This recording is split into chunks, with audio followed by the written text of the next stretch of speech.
Okay, plugging right along. Next on our list is going to be Warrior. Let's go. Athletic Studies. Discover a rush minion. Your next one costs one less. Very interesting. I don't think we're playing this. What are we really looking for? Maybe, I mean, getting our 3 mana Restless Mummy is pretty sick.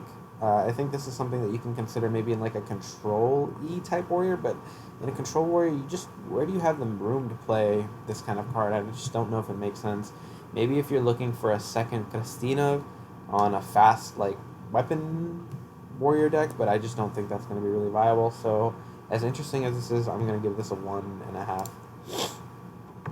Just because it's not going to see play. In formation, add 2 random taunt minions to your hand. This is going to be the same. It's like Dragon Sword. When do you play this? Pretty much never. I'm going to give this like a 1.5.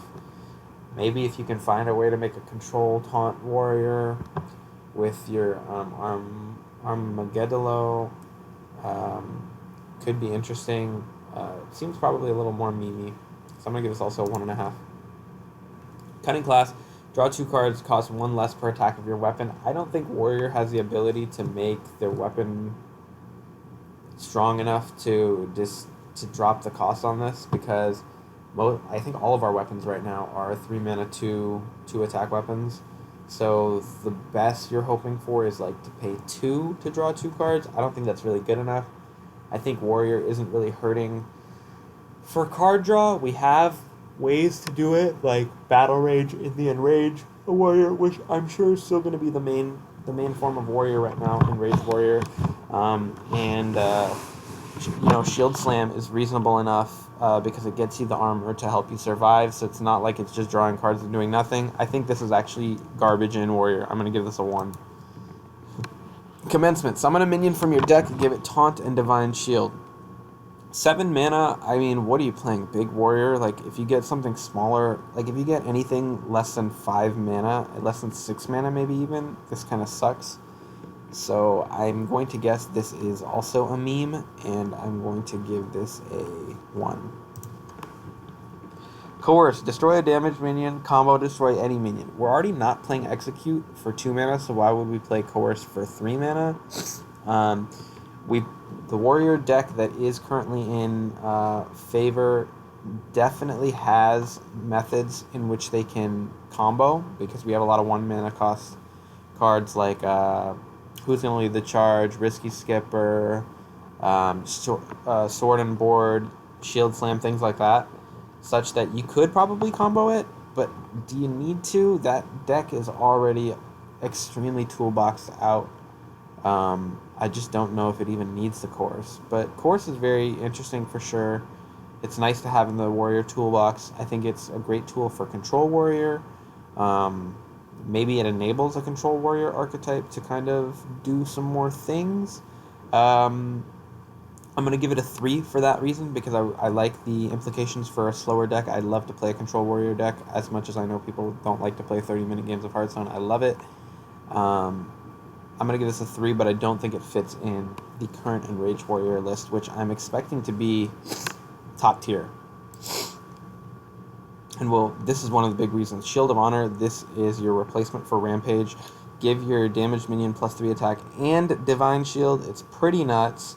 You can kind of see the Divine Shield as the 3 health that you would be putting on your minion.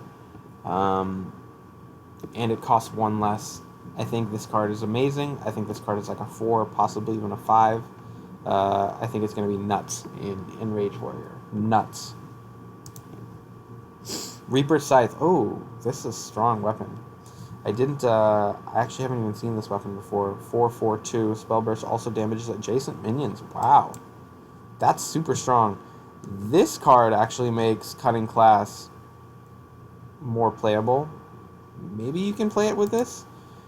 This kind of goes in a Control Warrior, so the Cutting Class could also kind of fit into a Control Warrior type deck. You probably aren't playing the Battle Rage in a Control Warrior, so maybe the Cutting Class gets a little better in that Control Warrior archetype. Reaper Scythe, I mean, this is premium stat line, and the Spell Burst, which you can activate anytime you want, allows you to kind of go crazy. The only thing is, You are playing a lot of spells in your control warrior, and a control warrior is already keeping the board pretty thin and pretty light as best as it can. So I just don't know how often you really get the value from this cleave effect, because really you want to use this and hit three minions with it. But if your opponent has 3 minions on the board, you probably have to be using some of your spells anyway, and a lot of your spells are things that are going to deal with what's on the board.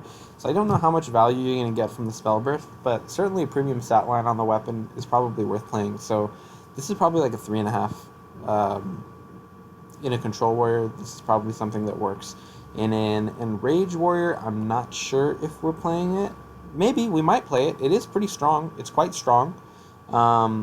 The 1 extra mana on the weapon makes it. I mean, we've seen how tough it is to play like Wrench Caliber over the 3 mana weapons, Live Wire Lance and Ankar and things like that, such that you almost have to change your deck when you add the Wrench Calibers to make it slower. Not just because they're bombs and that's a slower game plan, but just because finding the 4 mana to cast it takes a lot more effort. It's later in the. It's a significant difference, you know. It's only 1 turn later in the game, but it's a significant turn, and you kind of have to start playing a little bit of a slower build. So maybe this enables a little bit of a slower build of Enrage Warrior, but not quite getting to that control-y game plan. Maybe a little more mid-rangey. Enrage Warrior is already a bit of a mid-range deck, but it is kind of aggressive, and we do have new tools that keep it quite quick. So I think this is going to be an interesting card to follow and see how it works.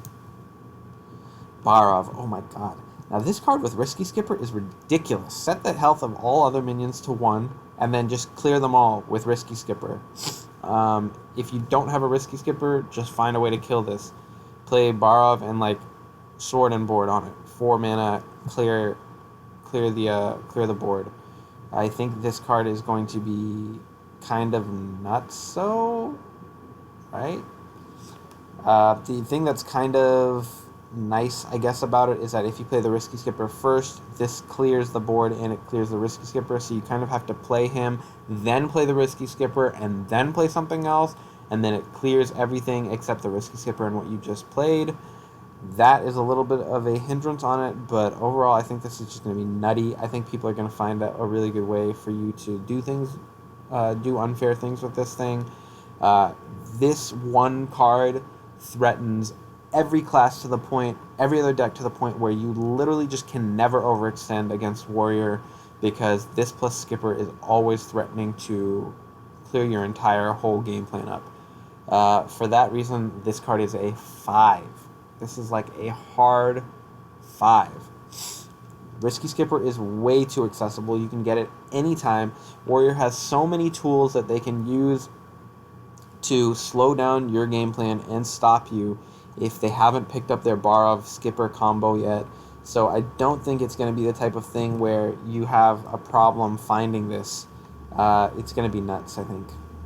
Maybe not a 5, maybe a 4. Maybe it's not going to be as powerful as we think it is, but it's just a board clear, and that enables all types of Warrior decks. Cristina of the Good Doctor, I think, is much worse in Warrior, just because it's not a weapon. It's not going to be a weapon kill you fast type of class, I think. I don't know if this makes sense to slide in over a green skin in like a aggro pirate warrior. Maybe you want to, so that you don't draw the green skin off of your Ankar and you are able to hit your Risky Skippers more frequently, or maybe you play it as a second green skin in that deck. Who's to say? I think this is a little bit worse in Warrior. I think this is probably a 2.5 in Warrior, probably not worth playing in Warrior. And again, not worth crafting. Playmaker, after you play a rush minion, summon a copy with 1 health remaining. Oh, this is cool. This is probably something to work into a control warrior deck, like with your Restless Mummies. This is nuts with Restless Mummy on 7. But as just a standalone 3-drop, you're playing this and then threatening Restless Mummy on 4, so they have to clear this on 3. I guess that's kind of interesting. I just don't know if it's going to make the cut in a 30-card deck. I'm going to give this a 2. It's certainly interesting, and it certainly has nice use case implications with certain rush minions that we have, like this and this would be kind of cool. I just don't know if it's really going to work out and make a lot of sense. And, you know, this is 3 mana. You have to be able to coin this out on 4. I just don't think it works. Ceremonial Maul, 3 mana 2/2. Summon a student with taunt and stats equal to the spell's cost. This card is garbage. This is a 1. I can't even think of the spell that you want to use on turn 4 that's going to make this worthwhile. This weapon, 3 mana weapon, 3 mana 2/2 weapon slot is already filled to the brim. Livewire Lance is way the fuck better than this. Oh, I'm so sorry for saying that word. Ankar is way the F better than this. I think every weapon that Warrior has is just way better than this. This is a hard one. I'm appalled that they're making it an epic. I do not want to see this in my packs. Sealed Answer. Summon a random cost with cost equal to your... Summon a random minion with cost equal to your weapon's attack. I think this is a lot worse in Warrior. Temple Warrior... I mean, do you want to play this after your Livewire Lance and just get a 2 mana minion? I don't think so. I think the Corsair Cash nerf is actually a major nerf to the Steel Dancer as well. I don't think this is going to see play in Warrior. I think this is going to be like a 2. Ooh, Troublemaker. A big guy. Big body, hard body. This is a 5. We already talked about this in a different video. This is a 5. This card is nuts on the top end of Warrior. 6/8 premium stat line. Katrina stat line. Harder to deal with than Katrina. Better than Katrina because Katrina just summons a 3/1 Psychopomp. This summons 2 3/1 Psychopomps that will attack and possibly survive. This is nuts. This is a prime. This is a primo nerf contender. This is basically a Priestess of Fury. I mean, it costs a little bit more, but Warrior certainly has the tools to last to that point in the game and still have control of things at that point of the game, such that this is a very proactive play on turn 8, as opposed to just simply a reactive play, which it can be as well, and it can really do work as a reactive play as well. And, you know, Warrior has so many cheap spells that have such utility, such great utility, like Shield Slam, that you can kind of play this even after turn 8 against an enemy who has kind of built a board that was a bit oppressive, and this can really just swing the game around and turn it and bring it back to about even. I think this card is nuts. And Rattlegore, of course, we spoke about this card earlier as well. This card is kind of useless. There are a lot of transform and silence effects that just kind of make this dead. And as a standalone play, it's a 9 mana do nothing turn, which is always bad. You very much have to be ahead on board. You really need a control warrior, a slow warrior, a big warrior. Maybe there's some sort of fun meme deck that kind of uses commencement in addition to Rattlegore, but even that seems, why would I want to play commencement? This card's art is stupid. I would love to be able to play this card, but I don't think it's going to be it. I kind of feel like I'm going to get this. I've kind of been having the feeling that this is going to be my golden legendary. Maybe it's just because I love the artwork and I want to see it golden, but I don't think this is going to see play. I think this is like a 1.5, 2. So that's Warrior, and we are on to the next class. Let's get it.